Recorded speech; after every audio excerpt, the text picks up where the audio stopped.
Cheguei aqui no hotel e algumas coisas que eu esqueci de falar, vou falar aqui agora. E basicamente um resumo agora prático do que eu aprendi aqui nesses 3 dias. Primeiro, que eles colocam os faccionados todos juntos lá na cela. O cara basicamente tem que aprender a conviver e ser gente, né? Já que ele não conseguiu ser gente no meio da sociedade, ele vai ter que aprender a ser gente no meio dos criminosos também, senão ele vai se ferrar e demais. Algumas coisas que mexeram, que ficaram, enfim, na minha mente e que eu quero ler pra vocês. Primeiro, o presidente da Assembleia Legislativa de El Salvador, ele disse uma frase que me impactou. Ele falou, olha, sem segurança seria impossível avançarmos em qualquer outra área. Isso aí é o que eu tenho batido. A primeira coisa que nós precisamos para o nosso país é paz. É paz. Hoje tem 50 milhões de pessoas que vivem sob o jugo das regras do crime organizado. Então, assim, poxa, que adianta? Você vai ter saúde, educação, não quero ter rua sem buraco se você tá andando para ir pra escola e toma um tiro na cabeça. Não faz o mínimo sentido. Então a gente precisa ter paz. E tem muita gente hoje que está sob o jugo do crime e vai por mim. A favela que a esquerda pinta não é a favela, meu irmão, real. A favela, infelizmente, é maconha, falta de saneamento básico, é venda de drogas, é bandido falando pra você comprar o gás tal, pra você usar a internet tal, caso contrário eles vão te reprimir. Inclusive isso aconteceu agora lá no Nordeste, né, de organizações criminosas literalmente matar o cara porque ele não quis dar o arrego, né, na verdade uma porcentagem da vendinha de espetinho, que ele tinha. Então a gente precisa ter isso. Segunda coisa, o ministro da Justiça, Gustavo Villatoro, disse: não era lei que faltava, era a vontade de um homem forte. É isso, cara.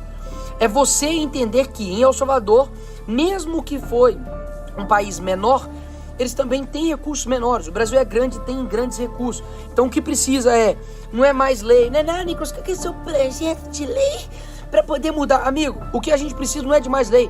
É homem com coragem, homens fortes, com vontade de fazer aquilo que é certo e ouvir o povo. E o que acontece?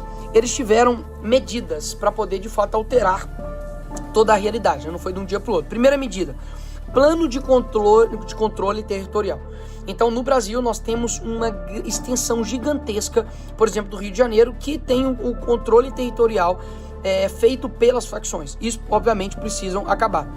Uma coisa que ele disse também é que as facções tinham condições melhores de vida do que os policiais, estrutura melhor do que os policiais e obviamente o que isso gera? Corrupção. O cara vai estudar, poder passar no concurso para poder chegar na polícia e ganhar, sei lá, um salário de 4 mil reais, sendo que o cara que é fogueteiro na boca, que tá lá vendendo droga, ele ganha, sei lá, 10 vezes mais do que isso. Então isso gera corrupção, ou seja, a gente precisa dar condições melhores para os policiais e não fazer com que vagabundo tenha uma condição melhor do que o policial. Só precisa ter senso comum, não precisa ser gênio, só precisa tomar as decisões corretas de que o povo precisa. Isso é o presidente da Assembleia falando, tá? Ou seja, muitas de nós ficam assim, nossa, precisa chegar alguém que seja uma pessoa fenomenal, que saiba de tudo, que seja um cara extremamente capacitado e tudo. Só que peraí, o que de fato nós precisamos não é um gênio, é de uma pessoa que consiga tomar as decisões corretas de que o povo precisa. Quais foram as decisões políticas? Demitiram os funcionários públicos que estavam contrários ao interesse do povo. E isso eles tomaram com base na Constituição deles. Então, poxa, tem funcionário público defendendo vagabundo, defendendo impunidade. Tchau, filho, você tá fora do governo. Haverá também efeitos colaterais. As facções, em determinado momento, em março de 2022, fizeram um contra-ataque contra o governo do Bukele, matando 87 pessoas em um final de semana. Nisso, Nayib Bukele declarou um regime de exceção e a partir disso, ele com o aval, obviamente, do Congresso, por isso nós precisamos ter 50+1 no Congresso para a gente conseguir fazer as mudanças. Então, ano que vem é muito importante, fique esperto nisso, para poder fazer todas essas mudanças. Então, algumas mudanças que eles fizeram. Em um determinado artigo, no 29, estabelece que casos graves de perturbações da ordem pública poderão ser suspensas as garantias constitucionais. E isso não pode passar de 30 dias e, se caso não tiver mais necessidade, revoga-se, suspende essa medida. Outro ponto que eles tomaram, estabeleceram um marco legal para um país melhor. Então houve aumento de penas para membros de facções, aumento das penas para crimes graves como homicídio e extorsão, penas mais severas para infratores menores de idade, sanções para grafite, símbolos e expressões de gangues e a agilização dos processos judiciais. Isso aí é para uns digamos assim, uns especialistas de TikTok que dizem que aumento de pena não resolve nada. Pois é, amigo, resolve. Ele sozinho não, mas tem que ter um contexto e nesse contexto, obviamente, dá certo. Deu certo aqui em El Salvador, país mais violento do mundo, país mais seguro do mundo. E eles chegaram a contar 1.054 dias sem homicídios. E isso aqui é bom lembrar que quando a gente votou no Congresso ainda esse ano, aumento de pena para crimes hediondos, PT e PSOL votou o quê? Isso mesmo, contra.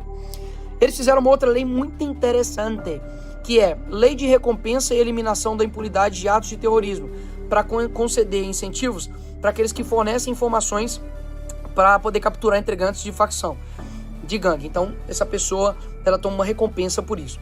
Reformou o Código Processual Penal para modificar as regras processuais relativas à prevenção, investigação, perseguição e sanção de condutas delitivas. E para cá poder falar de uma forma mais confortável a gente continuar. Vamos lá. Aprovaram-se diversas reformas, né, juntamente com a PGE, que é a Procuradoria-Geral da República, para poder ter mais facilidade, para poder perseguir esses delinquentes. E tudo, obviamente, respaldado na Constituição, o Congresso dando o aval para isso. Então eles tiveram sempre maioria do Congresso para poder aprovar esses fundos, por exemplo, para poder fortalecer o sistema penitenciário de El Salvador.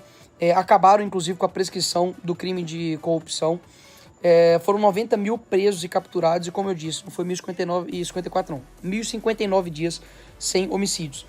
Alguns pontos que eles focaram foi educação, saúde, atividade econômica, turismo, reconstrução do tecido social e atenção à primeira infância. Isso foi algo que eu bati muito quando eu fui presidente da Comissão de Educação e continuo fazendo muito por isso. Então, basicamente, o que eles tinham aqui é o que a gente está tendo no Brasil, né? Estado criminal paralelo, controle territorial, organização hierárquica, exercem autoridade a partir da justiça. Então, nos primeiros 2 anos de mandato presidencial, Nicolas, o que os caras fizeram? Eles fizeram exatamente isso aqui, ó. Investimento expressivo em defesa nacional e segurança pública.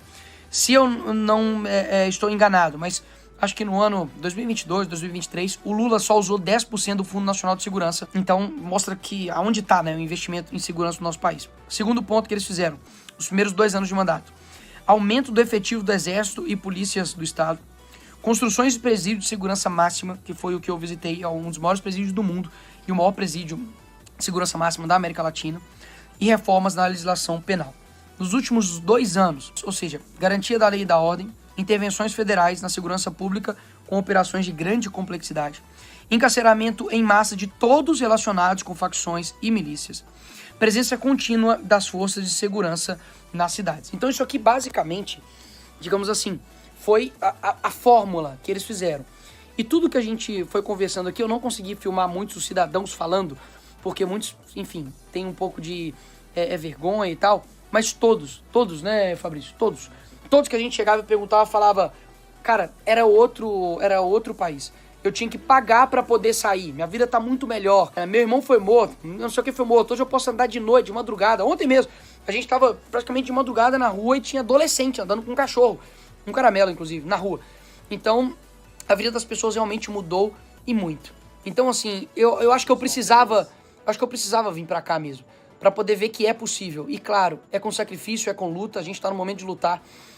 E como eu disse anteriormente, tudo isso o mundo já presenciou. Tirânicos, presidentes ditatoriais, dificuldade, sabe, de lidar, né, com esses desafios, mas foram vencidas, né? Não tenho dúvidas que El Salvador e no Brasil tem pessoas que ainda não desistiram, pessoas que querem mudar o nosso país. Então eu precisava dessa energia, né? Eu precisava dessa esperança de falar, cara, não é impossível. Não é impossível. A política funciona na vida das pessoas. Exatamente. A política funciona na vida das pessoas. Só que precisa ter coragem, precisa ter estrutura para isso. Não confundir coragem com imprudência. Porque é como se eu dissesse assim, eu vou enfrentar o Comando Vermelho sozinho. Não vai dar certo. Com uma pistola, não vai dar certo. Então a gente precisa se estruturar para poder trazer soluções para o nosso país, construir base. Por isso que é tão importante você que quer ser, sabe, um procurador-geral da República, quer ser um ministro do STF, quer ser um bom advogado, quer ser um bom procurador, quer ser um bom promotor, quer ser um professor, quer ser um médico, quer ser uma pessoa de influência na sociedade. Faça isso, porque é através dessa mudança, né, que a gente vai conseguir pressionar a política e fazer política todo dia para poder mudar o nosso país. Então eles ficam extremamente orgulhosos da história dele, de como eles conseguiram transformar o país mais violento do mundo no país mais seguro do mundo. Isso quer dizer que não posso ter ocorrido erros aqui? Não tenho dúvidas que ocorreu. Houve efeitos colaterais? Não tenho dúvidas que aconteceu. Toda guerra acontece. Só que hoje no Brasil a gente está vivendo uma guerra civil não formal. E muita gente está com os olhos fechados, está desanimado, porque acha que não tem jeito. Eu vim aqui para mostrar que tem jeito. Com novas ideias, com um novo coração, com força de vontade, a gente vai conseguir. Essa aqui foi a experiência El Salvador e com Deus à frente, a gente vai mudar o Brasil também.